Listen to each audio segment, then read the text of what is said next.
What's the difference between selling real estate in Southern California and selling real estate in Australia? That's what we're going to talk about today. First off, how we get paid, commissions. In Australia, the government dictates that we have to be paid a minimum wage and we have to make at least that minimum wage. If we don't make that minimum wage, the owner of the office has to make up the difference every single month. In America, completely different. It's 100% commissions to the real estate agents from day one. No wage. You don't sell a house, you don't get paid. In Australia, you don't sell a house, you still get paid. Minimum wage, but you still get paid.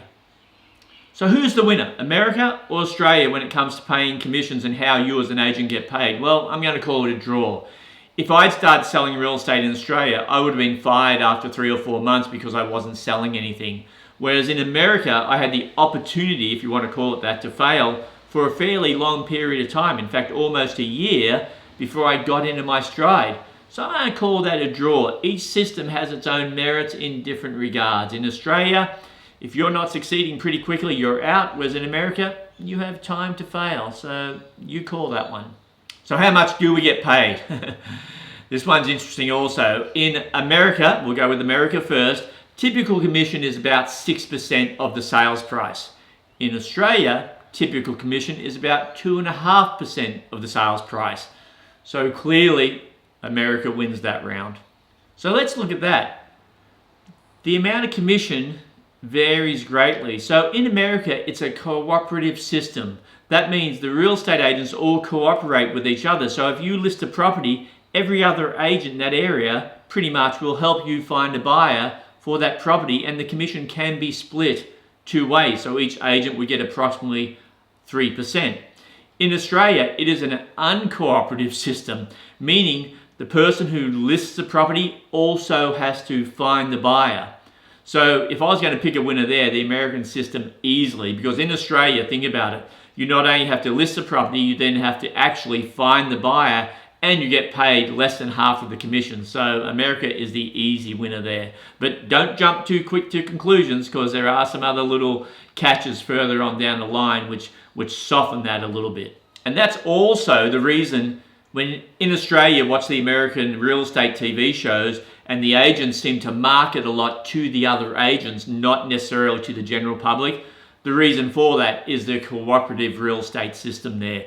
In Australia, when we market a property, we try and market directly to the buyers. We don't worry about marketing to the real estate agents. And unfortunately, that doesn't create a lot of respect within the real estate community in Australia, because every other agent literally is your competition. Whereas in America, every other agent can help you sell the house. That was supposed to be help you sell the house. So working with buyers, what's the difference there? Well, again, back to the American system first.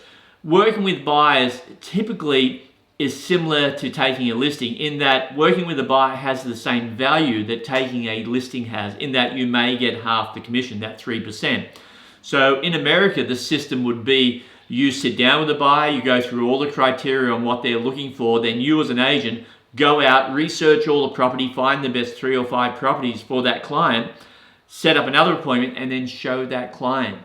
In Australia, the system is all the work is on the buyer. So the agent lists the property, but then the buyer is the one that does all the work. They find the property, they go to open houses, they do all the research, and then when they find that property, they call the agent to see it. So the easy winner here is the American system. In Australia, the buyers are literally on their own, and that leads to many problems. As a listing agent in Australia, you're constantly showing houses to buyers that aren't qualified. Whereas in America, you would qualify that buyer before you ever showed them a property. So the easy winner here is the American system. Open houses, here, that's another huge difference. When I came from America, open houses were typically done on a Sunday, and they were done for 3 or 4 hours. You rarely did more than 2 open houses in a day or a weekend, just because of the time frame that you held the house open. In Australia, completely different. Open houses last for about 20 minutes, and you do 5 or 6, and you do them on a Saturday, not on a Sunday. And the reason you do so many for a short period of time is because the buyers are all doing their own research and running around looking at houses all the time. So they've got to be able to see as many houses as possible So you try and squeeze them all in on a Saturday, and so they're only 20 minutes long. So there's a definite advantage to that system as opposed to the American system. But the advantage in the Australian system is also the disadvantage in that the buyers have to go looking for themselves. So that being said, if you're just looking at open houses, I think the Australian system wins. Marketing. Here's another biggie. I'll start with America first. And again, this is all from when I sold real estate for 20 years in Southern California. In America, you list the property, and then as an agent, your job is to market the property. So in a listing presentation, you would show the seller how you market property, maybe how much money you spend to market the property, and the seller would make the decision on the listing agent based on A, their competence, maybe B, their sales record, and C, how they're going to market their property. And all that expense for that marketing is with the real estate agent. Again, that's why you see all these shows in America, and the real estate agent is spending all this money on parties and mixes and all that type of thing. In Australia, completely different. In Australia, the seller, or we call them the vendor, the seller pays for all the marketing. So when you're in a listing appointment, you not only negotiate to list the property, you then negotiate a budget from the seller to give to you, the agent, to expose and market the property. Typically, that figure is between 0.5 and 1% of the actual sales price of the house. So if it's $500,000 house, about $5,000, so $2,500 to $5,000 would go into the marketing of the property. And there's pros and cons with that, because the benefit is you tend not to get sellers overpricing houses so much because it's their own money that they're going to waste. Whereas in America, you tend to get sellers overpricing houses, agents taking those listings, and the cost and expense and exposure and risk is with the real estate agent. So I'd say from that perspective, the Australian system wins hands down. Here's another one that absolutely sucks in Australia. Australia has something called stamp duty. Has nothing to do with stamps or duty, or duty as they say here. It's just a trumped up government charge which the buyer has to pay in a real estate transaction. So the seller has to pay 2.5–3% commission, but the buyer has to pay 2% of the sales price, approximately, to the government for nothing. Absolutely nothing. So the buyer has a cost in purchasing the house above and beyond all their loan costs and everything else. They have a cost of chunk of money, 2% roughly, that's paid to the government. America has nothing like that. Now, the offset again is America has higher commissions, Australia has lower commissions, but when you figure it out for a buyer and seller, it kind of works out the same at the end of the day. But just based on what a rort stamp duty is in Australia, the American system wins hands down because you don't have stamp duty. This one's also a little different, but not necessarily so much. In Australia, once you sell a house, pretty much as the agent, your job has ended. You don't have to facilitate all the legalities of the transaction after it's sold before it actually settles or closes. That's done by lawyers, or what we call solicitors, on each side of the transaction. So the house sells, buyer gets their solicitor, seller gets their solicitor. Solicitors pretty much talk to each other, and the real estate agent is in the background. Pretty rarely do we get involved after that point. Yeah, we might get a question on the building and pest reports, but that's about it. The American system, completely different again. What happens, we have a buyer and seller, the agent puts a transaction together, then it goes to a neutral third-party company for both the buyer and the seller called an escrow company, and that escrow company then facilitates the transaction. So, in my opinion, having sold now in both countries, in America for 20-something years, or 20 years, in Australia for 15 or whatever it is now, I've lost track years, the Australian system is worse because once you get solicitors or lawyers involved in these transactions, it sometimes gets messy because the solicitors then want to fight and battle each other and show each other or show each side how much better they are at their job. So the American system wins here, hands down. Now, just to back up a little bit, I forgot to say, in the American system, the agent stays more involved. So this is for my Australian real estate agent friends. In the American system, the real estate agent, once a transaction goes together, their work doesn't stop. Their work continues. The real estate agent is involved in the loan process. They're involved in the building inspection reports. They're involved in a lot more aspects of the transaction once it goes under contract than in Australia.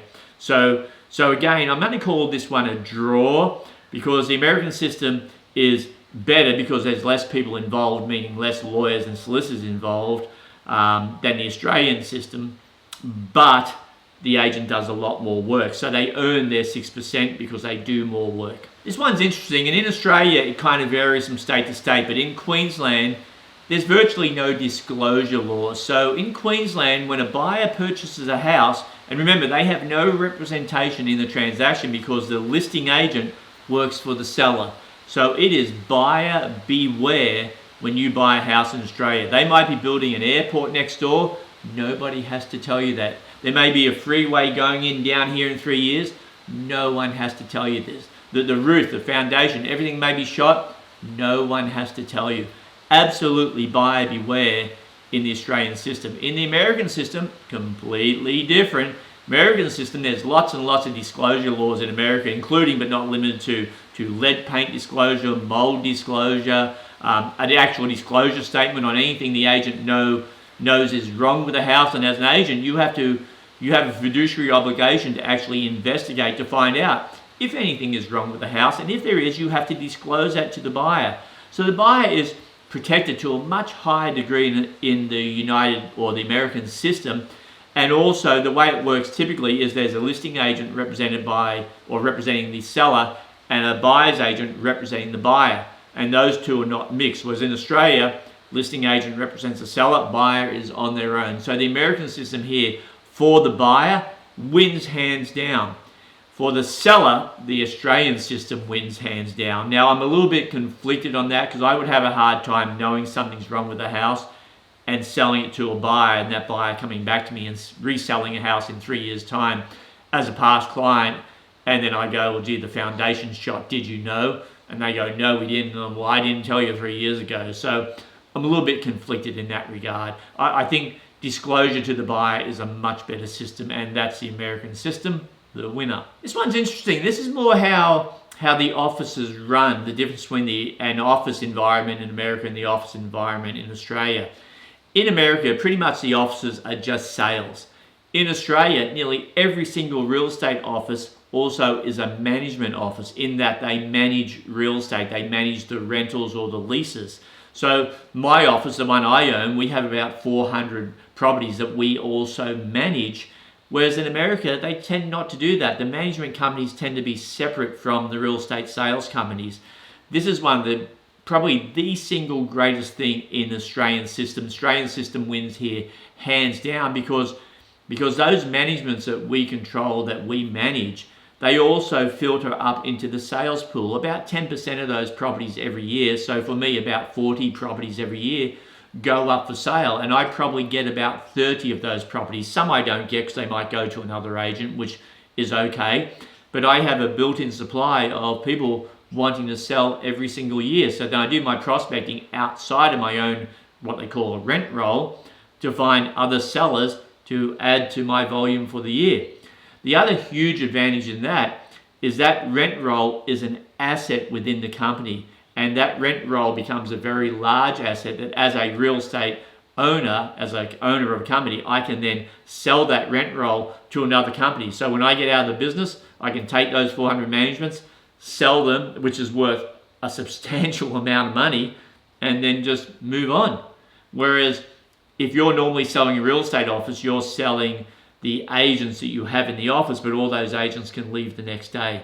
So the Australian system here wins hands down. If I ever went back to American sold real estate, I would absolutely incorporate a management side to my business, because I think back of all the properties I sold in the States and all the income producing, the rental properties I sold that I just passed off to someone else. In fact, I can't remember who I passed them off to when they had tenants in there. Just someone else took it over and I went back to selling.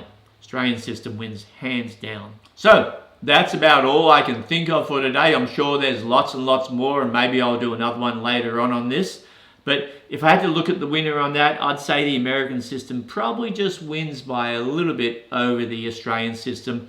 And the biggest reason I would say that is because the American system, the real estate agents, it's a much more cooperative system. Also in America is you only have probably 30% of the agents are listing agents and the rest will work with buyers, whereas in Australia, 99.9% of all the agents are listing agents. So in my little town here, we probably have about 40 agents. Every listing appointment that I go on, I'm literally competing against every single agent in town. Whereas again, in the American system, I'm competing against a small number of specialists that just list property. So that's it. Please like and subscribe. Hit the bell if you want to be reminded of my next video. And that's it. Hopefully, go out and sell something.